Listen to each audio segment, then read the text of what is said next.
വയനാട് മുള്ളൻകൊല്ലിയിലെ വീട്ടിൽ നിന്ന് തോട്ടകളും ചാരായവും പിടികൂടിയ കേസിൽ പോലീസ് ആദ്യം അറസ്റ്റ് ചെയ്തത് നിരപരാധിയെയാണ് എന്ന വിവരം കൂടി ഇന്ന് ഈ വാർത്താ ദിനത്തിൽ പുറത്തുവരികയാണ്.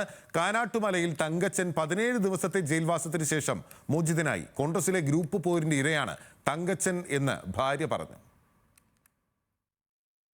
ഇത് രാഷ്ട്രീയമായിട്ടുള്ള ചേട്ടനെ കൊടുക്കാൻ വേണ്ടി മനഃപൂർവ്വം എല്ലാവരുടെയും കൂടെയുള്ള ഗൂഢാലോചനയുടെ ഭാഗമായിട്ട് നടന്നതാണ്. ആരൊക്കെ ഇതിൻ്റെ പുറകിലുണ്ടെങ്കിൽ അവരെയൊക്കെ ഇതിൻ്റെ മുമ്പിൽ കൊണ്ടുവരണം. അത് മാത്രമേ ഞങ്ങൾക്ക് പറയാനുള്ളൂ. ഇത് കൃത്യമായ പ്ലാനിങ്ങോട് കൂടി പെടുത്താൻ വേണ്ടി തന്നെ മനഃപൂർവ്വം ചെയ്ത കള്ളക്കേസാണ്. അതിനിടെ കേസിലെ യഥാർത്ഥ പ്രതി പുത്തൻവീട്ടിൽ പ്രസാദ് പിടിയിലായിട്ടുണ്ട്. ലിനറ്റ് വർഗീസാണ് വിവരങ്ങളുമായി നമുക്കൊപ്പം ചേരുന്നത്. ലിനറ്റ്, ആദ്യം തന്നെ ആരാണ് തങ്കച്ചനെ പെടുത്താൻ വേണ്ടി ഈ ശ്രമങ്ങൾ നടത്തിയത്? കോൺഗ്രസിലെ ഗ്രൂപ്പ് പോര് എന്നതിനെ ഒന്ന് വിശദീകരിക്കാമോ? ഒപ്പം പോലീസ് ഇതിനെല്ലാം കൂട്ടുനിന്നു എന്നാണോ ആരോപണം? നിലവിൽ ഈ തങ്കച്ചൻ എന്ന് പറയുന്ന വ്യക്തി കോൺഗ്രസ് നേതാവ് കൂടിയാണ്. അദ്ദേഹം സജീവ രാഷ്ട്രീയത്തിൽ ഉള്ള ഒരു വ്യക്തിയാണ്. കഴിഞ്ഞ ഒരു മാസത്തിന് മുൻപ് ഇവിടെ വയനാട് DCC പ്രസിഡന്റിനെ തടഞ്ഞതുമായി ബന്ധപ്പെട്ട് ഒരു പ്രശ്നം ഈ ഒരു കോൺഗ്രസിനുള്ളിൽ ഉടലെടുത്തിരുന്നു. ഇതേ തുടർന്ന് മറ്റു നേതാക്കളൊക്കെ തന്നെ ഈ ഒരു തങ്കച്ചനെ കേസിൽ കൊടുക്കുമെന്ന് നേരത്തെ പറഞ്ഞിരുന്നു എന്നാണ് കുടുംബം പറയുന്നത്. ഇതേ ചൊല്ലിയാണ് ഇപ്പോൾ ഈ തങ്കച്ചന്റെ കുടുംബം കോൺഗ്രസിലെ ഇത്തരത്തിലുള്ള പ്രശ്നങ്ങളെ തുടർന്നാണ് ഗൂഢാലോചനയുടെ മൂലമാണ് ഇത്തരത്തിൽ തങ്കച്ചനെ കേസിൽപ്പെടുത്തിയതെന്ന് കുടുംബം വ്യക്തമാക്കിയിരിക്കുന്നത്.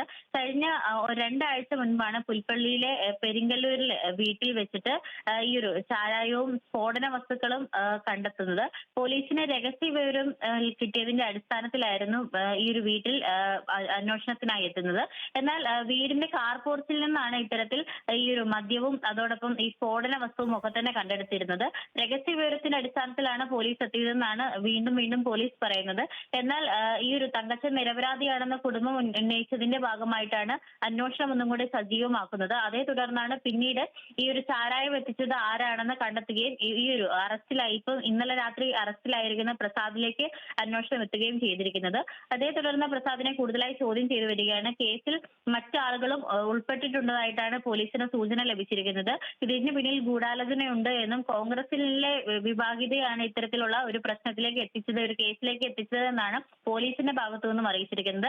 നിലവിൽ ഇന്ന് രാവിലെ ഈ കേസുമായി ബന്ധപ്പെട്ട് ഈ തങ്കച്ചൻ നിരപരാധിയാണ് എന്നും അദ്ദേഹത്തെ വിട്ടയക്കണമെന്നും പോലീസ് കോടതിയിൽ അറിയിച്ചിരുന്നു. ഇതേ തുടർന്നാണ് അല്പനേരം മുൻപ് ഈ ഒരു തങ്കച്ചനെ വൈത്തിരിയിലെ സബ് ജയിലിൽ നിന്ന് വിട്ടയച്ചിരിക്കുന്നത്. 17 ദിവസമാണ് നിരപരാധിയായ തങ്കച്ചൻ ജയിലിൽ കിടന്നത്. അല്പസമയത്തിന് ശേഷം തങ്കച്ചൻ മാധ്യമങ്ങളെ കാണുമെന്നാണ് അറിയാൻ സാധിച്ചിരിക്കുന്നത്. ശരി, വ്യക്തമാണ്. ലിനറ്റ് വർഗീസാണ് വിവരങ്ങൾ നൽകിയത്.